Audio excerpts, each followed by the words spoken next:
ಇಂದು ಗುಲ್ಬರ್ಗ ಜಿಲ್ಲೆಯಲ್ಲಿ ಕರ್ನಾಟಕ ರಾಜ್ಯ ಮಾದಿಗ ಸಮಾಜ ಸಂಘಟನೆ ವತಿಯಿಂದ ಒಳ ಮೀಸಲಾತಿ ವರ್ಗೀಕರಣ ಅನುಷ್ಠಾನವನ್ನು ಶೀಘ್ರವಾಗಿ ಜಾರಿಗೆ ತರಲು ರಾಜ್ಯ ಸರ್ಕಾರಕ್ಕೆ ನಾವು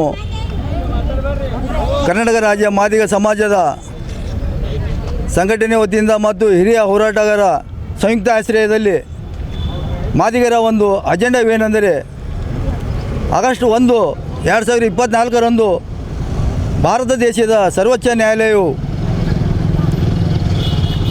ನ್ಯಾಯಾಲಯದ 7 ನ್ಯಾಯಾಧೀಶರ ಪೀಠದ ಒಂದು ಆದೇಶವನ್ನು ಒಳ ಮೀಸಲಾತಿಯ ವರ್ಗೀಕರಣವನ್ನು ಅನುಷ್ಠಾನಗೊಳಿಸಲು ಆಯಾ ರಾಜ್ಯ ಸರ್ಕಾರಕ್ಕೆ ಐತಿಹಾಸಿಕ ತೀರ್ಪನ್ನು ನೀಡಿದೆ.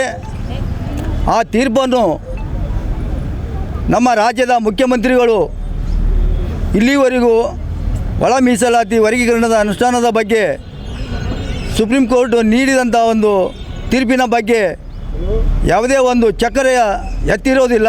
ಅದು ಖಂಡಿಸುತ್ತೇವೆ. ಕಾಂಗ್ರೆಸ್ ಪಕ್ಷದ ಚುನಾವಣೆ ಸಂದರ್ಭದಲ್ಲಿ ನಮ್ಮ ರಾಜ್ಯದ ಮುಖ್ಯಮಂತ್ರಿಗಳು ಮತ್ತು ಕಾಂಗ್ರೆಸ್ ಪಕ್ಷದ ವರಿಷ್ಠರು ತಮ್ಮ ಒಂದು ಪಕ್ಷದ ಪ್ರಣಾಳಿಕೆಯಲ್ಲಿ 5 ಗ್ಯಾರಂಟಿಗಳು ಸೇರ್ಪಡೆ ಮಾಡಿದರು. ಅದೇ ರೀತಿ ಒಳ ಮೀಸಲಾತಿ ವರ್ಗೀಕರಣವು ಕೂಡ ರಾಜ್ಯದಲ್ಲಿ ನಮ್ಮ ಪಕ್ಷ ಸರ್ಕಾರಕ್ಕೆ ಬಂದರೆ ಕೂಡಲೇ ಅದನ್ನು ನಾವು ಅನುಷ್ಠಾನಗೊಳಿಸ್ತೀವಿ ಎಂದು ರಾಜ್ಯದ ಮುಖ್ಯಮಂತ್ರಿಗಳು ಭರವಸೆ ನೀಡಿದ್ದಾರೆ. ಅದು ಅವರಿಗೆ ನೆನಪಾದೋ ಇಲ್ಲೋ ಇವತ್ತಿನ ದಿವಸ ಪ್ರತಿಭಟನೆ ಮುಖಾಂತರ ನಾವು ಮಾನ್ಯ ಸಿದ್ದರಾಮಯ್ಯ ಅವರಿಗೆ ನಾವು ಎಚ್ಚರಿಕೆ ಮಾಡ್ತೇವೆ. ತಾವು ನಿಜವಾಗಿ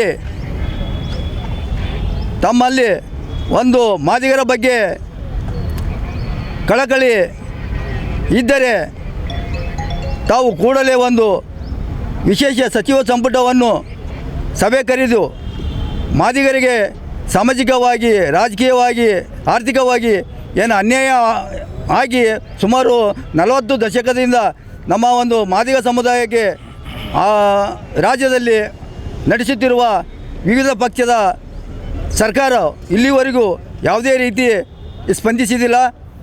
ಕಳೆದ 2023ರಲ್ಲಿ ಮಾಜಿ ಮುಖ್ಯಮಂತ್ರಿಗಳಂಥ ಸನ್ಮಾನ್ಯ ಶ್ರೀ ಬಸವರಾಜ ಬೊಮ್ಮಾಯಿ ಅವರಿಗೂ ನಾವು ಇವತ್ತಿನ ದಿನ ಸಹ ನಮ್ಮ ಸಮಾಜದ ಪರವಾಗಿ ಅವರಿಗೆ ನಾವು ಅಭಿನಂದನೆಯನ್ನು ಸಲ್ಲಿಸಬೇಕು.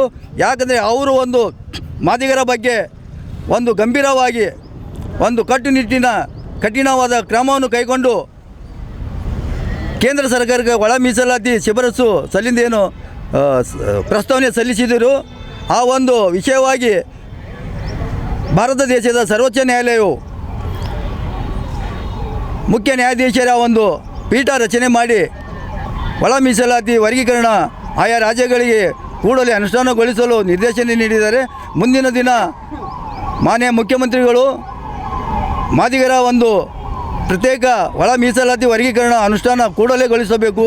ಒಂದು ವೇಳೆ ತಾವು ವಿಳಂಬ ಮಾಡಿದರೆ ಕಾಂಗ್ರೆಸ್ ಪಕ್ಷದ ನಮ್ಮ ಗುಲ್ಬರ್ಗ ಜಿಲ್ಲಾ ಉಸ್ತುವಾರಿ ಸಚಿವರಾಗಲಿ, ಗುಲ್ಬರ್ಗ ಜಿಲ್ಲಾ ಲೋಕಸಭಾ ಸದಸ್ಯರಾಗಲಿ, ಇನ್ನಿತರು ನಮ್ಮ ಗುಲ್ಬರ್ಗಕ್ಕೆ ಪಾದಾರ್ಪಣೆ ಮಾಡಿದ ಸಂದರ್ಭದಲ್ಲಿ ನಾವು ಅವರಿಗೆ ಕಪ್ಪು ಬಾವುಟ ಮತ್ತು ಇನ್ನಿತರ ಉಗ್ರವಾಗಿ ಪ್ರತಿಭಟನೆ ಒಂದು ಮಾಡಬೇಕಾದ ಅನಿವಾರ್ಯವಂತ ಇವತ್ತಿನ ದಿವಸ ಪತ್ರಿಕೆ ಮುಖಾಂತರ ನಾವು ಕರ್ನಾಟಕ ರಾಜ್ಯದ ಮುಖ್ಯಮಂತ್ರಿ ಸಿದ್ದರಾಮಯ್ಯ ಅವರಿಗೆ ನಾವು ಎಚ್ಚರಿಕೆ ನೀಡುತ್ತೇವೆ.